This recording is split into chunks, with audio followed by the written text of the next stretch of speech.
Acabo de abrir en días pasados mi cuenta de Twitter. No es necesario que me sigan porque no he publicado nada y no pienso publicar todavía nada. Por eso ni lo he dado a conocer, porque si tiempo no tengo, mucho menos andar escribiendo Pero en fin, ayer me llamaba la atención de todas maneras, como le llegan a uno las notificaciones en el celular.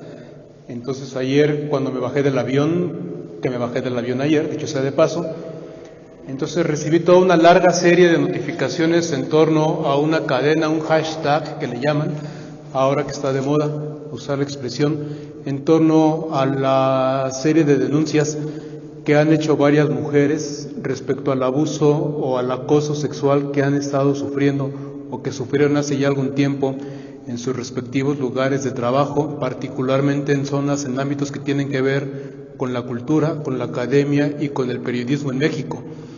Y entonces, entre la indignación, el coraje de lo que va uno leyendo y el morbo de 2 o 3 nombres conocidos, uno se pregunta, ¿y qué tanto será verdad? Por supuesto, tiene que haber mucho de verdad, aunque por supuesto que también hay mucho de aprovechamiento. Hay quien aprovecha, al menos me ha tocado atestiguar la historia de un joven que fue acusado penalmente ante las autoridades de haber abusado sexualmente de una menor de edad, que al cabo del tiempo tuvo que reconocer que la demanda la había puesto porque estaba enamorada del joven en cuestión, y como el joven en cuestión no le hizo caso, se le hizo fácil decir, me violó. Y por supuesto, en primera instancia, todo el mundo le cree, porque todo el mundo tiene que creerle y estar en primer lugar con la víctima. Entonces, habló de todas las maneras en que había sufrido la violación, dijo X y Y situaciones, hasta que en el examen médico ginecológico de rigor que se tuvo que llevar a cabo cuando se pone esa demanda delante de la mamá, ante la extrañeza de los médicos de decir, señora, la integridad de su hija no está en ningún momento menoscabada, fue cuando la joven poco a poco fue reconociendo que efectivamente no había habido nada. Porque también pasa, así es que queda uno la pregunta, después de haber escuchado todo tipo de historias, se pregunta uno, ¿qué de verdad? ¿Qué de mentira? Pero más allá de lo que pueda haber de mentira en esos casos que también existen de difamación y de calumnia en todos los ámbitos, lo cierto es que es una realidad de muchas mujeres en nuestro país, en distintos sectores, ser objeto de burlas, de acoso, a veces de maltrato, de violencia en torno al ámbito sexual, y muchas mujeres se lo callan por vergüenza. Varios testimonios de los que leía yo ayer en Twitter coinciden con muchas de las realidades que he escuchado de muchas mujeres aquí y en Guadalajara, en el sentido de que la primera reacción es, 1, vergüenza; 2, decir, ¿y si tuve yo la culpa? ¿Y si yo lo provoqué? ¿Y si yo fui la causante de esto? Y muchas tienen que callarse. Entonces lo triste es cuando he escuchado uno historias de mujeres que para poder conseguir un trabajo, para poder terminar la tesis, para poder pasar la materia, etcétera, etcétera, etcétera, se fueron viendo en diferentes situaciones que ya no tendrían por qué estar ahí. En el fondo, algunos de los comentarios coincidían, tenemos que comenzar a tumbar esta estructura patriarcal en la cual la sexualidad es también un objeto, un medio para abusar de poder, particularmente de varones hacia mujeres, pero no exclusivamente, También ha habido casos a la inversa y en todos los sentidos cruzados, y por haber que estas historias son demasiado complejas para solamente hablar, pero ese es el caso quizá más doloroso y mayoritario, cuando la sexualidad se usa como instrumento de poder y de sometimiento. Es una cosa terrible, injusta, vergonzosa y dolorosa. Bien a cuento, por supuesto, yo lo comento porque hoy que celebramos la anunciación del ángel a la Virgen María, tenemos que reconocer que el relato está tejido sobre el trasfondo de los relatos míticos o de los mitos paganos de aquella época.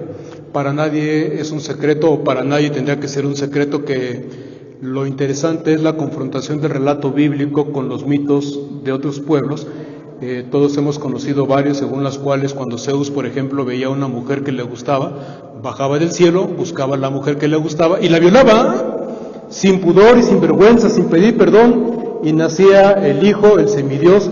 Y de estos relatos tenemos muchos. Sobre esa serie de relatos se construye el relato bíblico en torno al cual se nota la diferencia del Dios de Israel, que no viene a abusar, ni a someter, ni a humillar, ni a violentar a la esposa de José.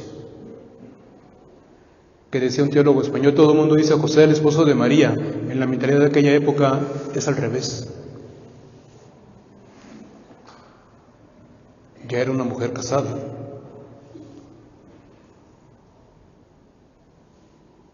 Cuando María dice, yo soy la esclava del Señor, no es una actitud de docilidad. Durante 158.300 veces escuché yo eso de que la Virgen María, una mujer muy dócil, esclava del Señor, pero la docilidad de María es quizá el resultado de un discernimiento de una mujer que dice, me están regalando la libertad. Alguien está diciendo que soy mujer, que soy persona. ¿Por qué me piden permiso? A una mujer en esa época no se le pedía permiso para nada. Se la casaba con quien el papá quería. Hacía lo que el esposo decía, lo que el papá decía, lo que el hermano decía, lo que el hijo mayor decía, lo que decía el varón que tuviera al lado, que fuera su detentador, su dueño. Que el ángel del Señor venga a hablar con ella y que ella responda, soy la esclava del Señor, significa acepto la libertad que Dios me regala, acepto la personalidad que Dios me regala y acepto que de ahora en adelante como mujer no lo voy a pertenecer. No voy a ser, si voy a ser la servidora de alguien, no será de ningún varón, sino solo y exclusivamente de Dios. Es el sentido de la frase de María. Y es un sentido fuerte. Decía una de las miembros de la Real Academia de la Lengua Española, aquí en México, decía ella, a mí me da igual si me dicen arquitecta o arquitecto. Lo que no me da igual es que como arquitecta me quieran pagar 30% menos que un varón por el mismo trabajo, que me digan como quieran, pero que me paguen lo mismo. Si la fiesta de la Anunciación de la Virgen María celebra eso, la importancia y la dignidad de la mujer, en torno al texto surgen otras preguntas que quizá no nos hemos hecho, ya muchos se las han hecho y tampoco tiene mucho caso callarlas. Preguntas inquietantes para el diálogo de la fe y la ciencia, en esta época en que ya conocemos el óvulo y el espermatozoide, donde sabemos que cada persona está formada por la conjunción de diferentes cromosomas X y Y en el caso de los varones, y sabiendo que es el varón el que aporta el cromosoma de la diferencia, el que determina el sexo, ¿cómo es entonces que María logra ser madre? Ojalá recibiéramos la llamada del cielo que nos expliquen esos misterios. Mucha gente ha intentado responder a esto y se han hecho desde teorías más interesantes a las teorías más inverosímiles posibles. Hay algunas que son de verdadera pornografía teológica, todo hay que decirlo, pero la pregunta ahí queda, ¿cómo quedó constituido el código genético de Jesús? A lo mejor estamos haciéndole al texto preguntas que el texto nunca pensó que se iba a hacer. En la medicina de aquella época, el semen del varón era la persona y a la mujer solamente le tocaba recibir, concebir, pero no le aportaba nada. Los teólogos hoy en día dicen que el relato de la maternidad de María virginal solamente significa una cosa, que el Hijo de María es de la entera iniciativa de Dios, no nace del deseo ni de la iniciativa de los seres humanos, y no está en ningún momento queriéndonos hablar de intimidad sexual, porque eso también es otra cosa. Si bien es cierto que la sexualidad ha pasado a ser un instrumento de sometimiento y de poder también sobre gente débil, también es cierto que la sexualidad está perdiendo su dimensión de intimidad y de privacidad, de donde no tendría que salir. Está perdiendo su dimensión de relacionalidad y de pareja. Está perdiendo, quizá como consecuencia de tantos años de tenerle miedo al sexo, perdimos de vista que la sexualidad no es algo a lo que tenga que temerse, es algo que tiene que verse con mucho respeto solamente, porque es la comunicación de la vida lo que va de por medio, pero una cosa es respetar y otra cosa es temer.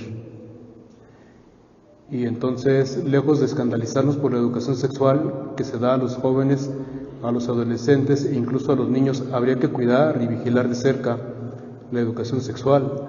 Las estadísticas en México, hay pocos estudios al respecto, pero de lo que se sabe de estudios del primer mundo, que influyen en todo el mundo por vía de los medios de comunicación, pero los jóvenes cada vez tienen relaciones sexuales a edades más tempranas. Hoy en la mañana leía que en España la primera experiencia para los españoles es entre los 9 y los 11 años. Demasiado temprano. Sobre todo porque eso es una cosa que tampoco podemos perder de vista. Tener la capacidad biológica de tener un hijo no significa que se tenga la estructura psicológica, emocional y espiritual para tener un hijo. Un hijo no es solamente cuestión de sangre, de carne y de biología. Si solamente tener un hijo fuera una cuestión de biología, no habría falta San José. Pero el hecho de que los hijos que Jesús tenga que ver, que sea también el hijo de José, que los hijos también sean cuestión de relación, de historia, de identidad, de fortalecimiento familiar, significa que para tener un hijo no es suficiente tener la capacidad biológica. Por eso, además de la educación propiamente sexual en lo que tiene que ver con el ámbito reproductivo y fisiológico, hay que madurar también la sana identidad y autoestima de los jóvenes, el manejo de sus emociones, templar su carácter, que sepan decir no. Habría que empezar a platicar la sexualidad no solamente desde sus consecuencias, los embarazos no deseados. México es el país con mayor número de embarazos infantiles. No hay ningún país donde se embaracen más niñas de 10 a 12 años que México.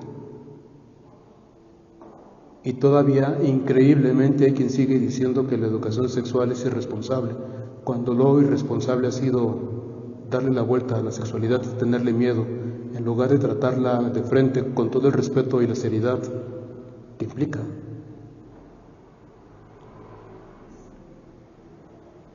En fin, muchas cosas, insisto, la sexualidad la tenemos que repensar muy bien en clave del Evangelio. Quizá durante mucho tiempo hemos confundido dos realidades de María, la virginidad y la Inmaculada Concepción, y a lo mejor hemos pensado que virginidad significa ausencia de sexualidad porque la sexualidad es pecaminosa y María, como no tiene pecado, no debería de tener sexualidad.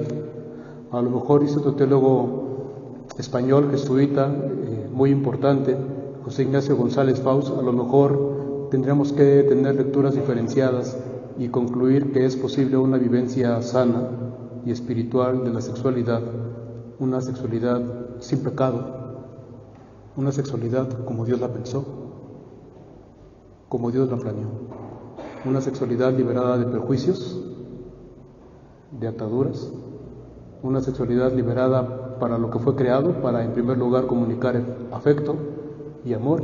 El cuerpo no es solamente una máquina reproductora de seres humanos, el cuerpo es ante todo un lenguaje para comunicar ternura y cariño.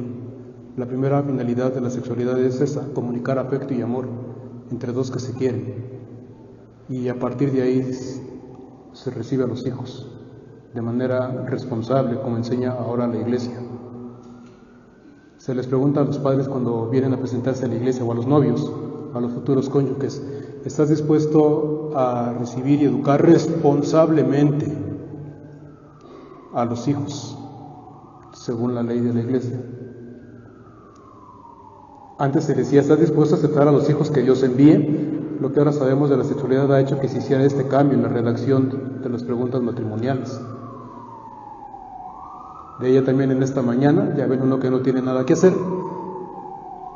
Fue un mexicano, el inventor, el sintetizador de los anticonceptivos, uno de los 60 descubrimientos más importantes en la historia de la humanidad. Le permitió a la humanidad vivir la sexualidad de otra manera, le permitió a las mujeres incorporar al ámbito del trabajo sin preocuparse de estar perpetuamente embarazada, nos obligó a la educación sexual a los adolescentes y también, dicho sea de paso, enfrentó a la Iglesia con su propio manejo de la sexualidad. Después de una reacción casi visceral de rechazo a la píldora, hoy la píldora es considerada uno de los 60 descubrimientos científicos más importantes en la historia de la humanidad y el más importante producido en México. Cosa curiosa. Interesante.